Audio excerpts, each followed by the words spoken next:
የክርስቲያን ተስፋ ሳትዘምር እንዳትል ነበር። የክርስቲያን ተስፋ ነው መዘምረው። የመጀመሪያውን ቁጥርና ሁለተኛውን ቁጥር ለኔ ፍቀዱልኝ። ሶስተኛ በኋላ አብረን እንዘምራለን፣ ቆመን እንዘምራለን። ከዛ በኋላ ይቺ መዝሙር የሶስት ነገር አርስት ናት። የቤተ ክርስቲያኔ አርስት ናት። ልክ ነው አይደል? ቤተ ክርስቲያናችን ስሙ ምንድን ነው የሚባለው? ምን ነበር የሚባለው? ሰባተኛ ቀን አድቬንቲስት የክርስቶስ ሰባተኛ ቀን የክርስቶስ ዳግም ምጽአት ተጠባባቂዎች አይደለም? እንግዲህ እንደዛ ከሆነ የቤተ ክርስቲያናችን አርስት ነው ይሄ መዝሙር አይደል? ርዕሰ መልእክት ነው። ሁለተኛ ደግሞ እቺ መዝሙር የህይወቴ መልእክት ናት። የህይወቴ አርስት ናት።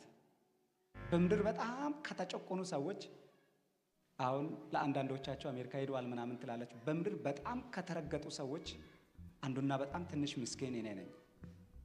ሰይጣን ደግሞ ደጋግሞ እየረገጠኝ ከልጅነት ብዙ ሞት ያለፍኩኝ፣ በተለይ 3 ቀን ምን ያክል ደቂቃ ልሞት አላውቅም፣ ሞቼ እንደገና የተመለስኩኝ። ይህ ኢየሱስና ሰማይ በጣም የሚናፍቀኝ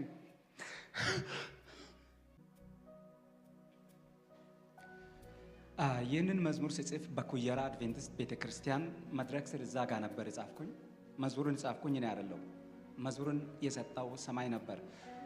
አርብ ቀን ነው። ወንጌል እየመሰከርኩ ነበር።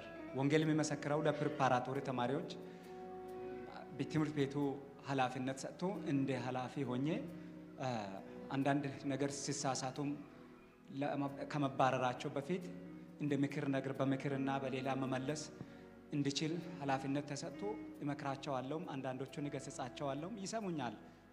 አንድ ቀን ግን አንድ ነገር አልኳቸው። ምን ያክል እንደሚጠሉኝ አየዋቸው አልኳቸው።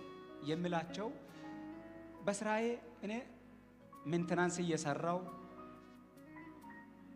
ትምህርት ከዚህ እየተማርኩ 3 ነገር አገልግሎት እያገለገልኩ አገልግሎት እየወጣው እየገባው ቤተክርስቲያንና ውጭ እየወጣው እያገለገልኩ ሜንቴናንስ እየሰራው እዚህ እየተማርኩ በጣም ቢዚ ስለሆንኩ ጊዜ አልነበረኝም። ምስክርነት አቋርጬ ነበር። አንድ ቀን ግን መንፈስ ቅዱስ ወቀሰኝና ቢያንስ አጠገቤ ላሉ ለነዚህ ለምንድን ነው ማለመሰክረው ብዬ በጣም ቆጨኝና ወጣው። ሰበሰብኳቸውና ምን ያክል እንደምትጠሉኝ አየው አልኳቸው። አውቄ መቼ እንደ እኛ እኮ አንጠላም፣ እናከብራለን፣ እንወዳለን ምናምን። ሰው እኮ ከሚወደው ጋር ፍቅሩን የሚገልጸው እኮ አብሮ በመብላት አብሮ በመጠጣት አብሮ በመጫወት ነው። እናንተ ሁሉ ጊዜ ስትጫወቱ ከኔ ጋር ግን አትጫወቱም አልኳቸው። የኛ ጨዋታ ያሳዝናል ብለን እኮ ነው እንዴ? እኔ ሽማግሌ ነኝ እንዴ? የልጅ ጨዋታ ምንም አልጫወትም ማለት ነው? ኦኬ በቃ ለአንተ አርብ ቀን ከሰዓት ሰጥተናል። አርብ በሳምንት አንድ ቀን ለአንተ ከሰዓት ሰጥተናል አሉ። አርቡ ደረሰ። አርብ ኢየሱስን ወንጌል እየተማማር ሙስሊሞች አሉ፣ ኦርቶዶክሶች አሉ፣ ፕሮቴስታንቶች አሉ። አንድ ጋምቤላዊ አድቬንቲስት ቤተክርስቲያን ልጅ አለ። እኔና እሱ ነን አድቬንቲስት። አብረን እየተማማር ስለ ክርስቶስ መገለጥ ዮሐንስ ዳንኤል ምዕራፍ 2 አንስቼ ታሪክ ስለ ክርስቶስ እንደሚመጣ እየተናገርኩ እያለሁ አንድ ሻሩክ የሚባል ጓደኛዬ በጣም አልቻለምና እንዲህ አለ፣ በቃ አቁም ይበቃል። እስካሁን ድረስ አልቻልኩም። ሳልችል ነው ዝም ብዬ የሰማው። ይሄ ኢየሱስ ይመጣል ምናምን የሚባል ነገር በአያቴ ዘመን ሲባል፣ በአባቴ ዘመን ሲባል፣ በኔ ዘመን ሲባል፣ በልጅም በልጅ ልጅም የሚባል እንጂ የሚሆን አይደለምና በቃ እንደ ወጣት አክት እናደርጋለን፣ ይብቃን አለ። በዚህ ሰዓት ላይ ማትስ ከሰራን በኋላ ቼክ ብለን ትክክል መስራታችንን የምናረጋግጥበት መንገድ አለ አይደል? አንድን ነገር አንተ ተማሪ ነህና የምታረጋግጥበት መንገድ ተምረሃልና እርግጠኛ የሆነ መረጃ እንዳል እያለ እንዴት ትክዳለህ? ምንድነው መረጃው? እርግጠኛ የምትለው ምንድነው የሚባል እንጂ የሚሆን አይደል የሚባለውን ይሄን ዳንኤል ምዕራፍ 2 አነሳው። ከመጀመሪያ እስከ መጨረሻ ያለውን ታሪክ አነሳው። አንዳንድ ትንቢቶችን አነሳው። ከዛ በኋላ መቋቋም አቃተኝ። ከዛ እነርሱም እርስ በርሳቸው ትክክል አይደለም ፕሮቴስታንቶችም ስላሉ በዚህ ሐሳብ ሲገቡ በጣም መቆጣጠር አልቻልኩም ራሴን። አንድ ቃል ወደ እኔ መጣ። ኢየሱስ አንተም እንዲህ እየተባልክ እየተወቀስክ እኛም ደግሞ እየናፈቅንህ እስከ መቼ እንደምንቆይ ንገረኝ አልኩት። በዚህ ሰዓት ራሴን መቆጣጠር ስላልቻልኩ የቤተ ክርስቲያን ቁልፍ ለብዙ ጊዜ ሳድግ ቤተክርስቲያን ቁልፍ ብዙ ጊዜ በእኔ እጄ ይሆናል። አቃቂም ስሄድ ኩየራም ስሄድ በተወለድኩበት ሰፈርም ሁሉ ጊዜ ቤተክርስቲያን ቁልፍ በእጄ ነው የሚሆነውና ለምን እንደዛ እንደሆነ አላውቅም። እየሮጥኩ ቤተክርስቲያን ከፈትኩና ገብቼ ቤተክርስቲያን ከውጭ ይሄንን በር ይሄኛውን ከፍቼ ገብቼ ይሄን ቆልፌ ምንድነው ከፍቼ ይሄኛውን ከውጭ ቆልፌ ይሄን ደግሞ ከውስጥ ቆልፌ ማንም እንዳይገባ እዛ ተንበርክኬ ሳለቅስ እንዲህ አለ። የክርስቲያን ተስፋ አይደለም ቅዠት እርግጠኛ እንጂ አንተ የምትጠብቀው የጌታ ምጽአት ታርፋለህ አይዞህ አለኝ።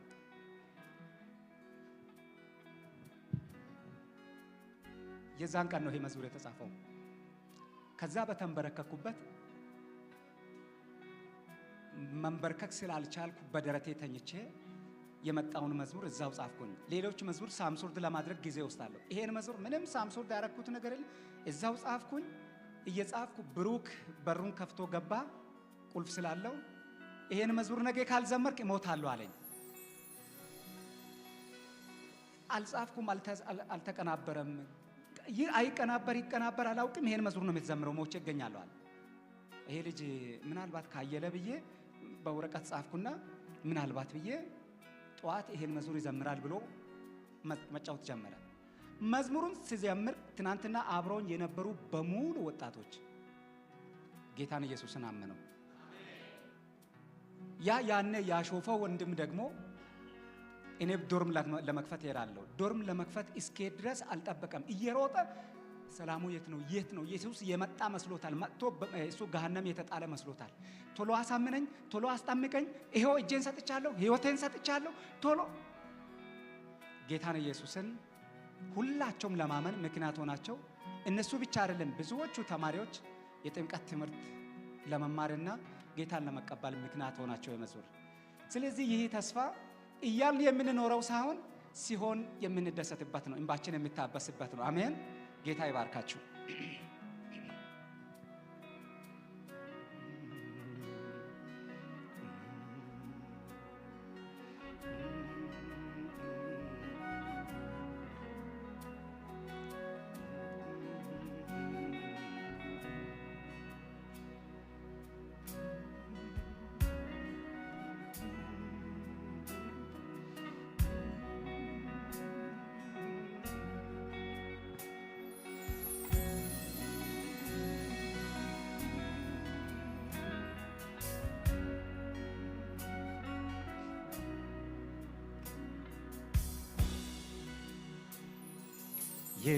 የክርስቲያን ተስፋ አይደለም ቅዠት እርግጠኛ እንጂ የኢየሱስ ምጽአት እንደ ተስፋው ቃሉ ጌታ ይገለጣል። የልጆቹን እንባ ከዓይናቸው ያብሳል። የክርስቲያን ተስፋ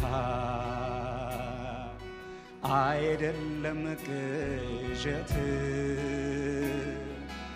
እርግጠኛ እንጂ የኢየሱስ ምጽአት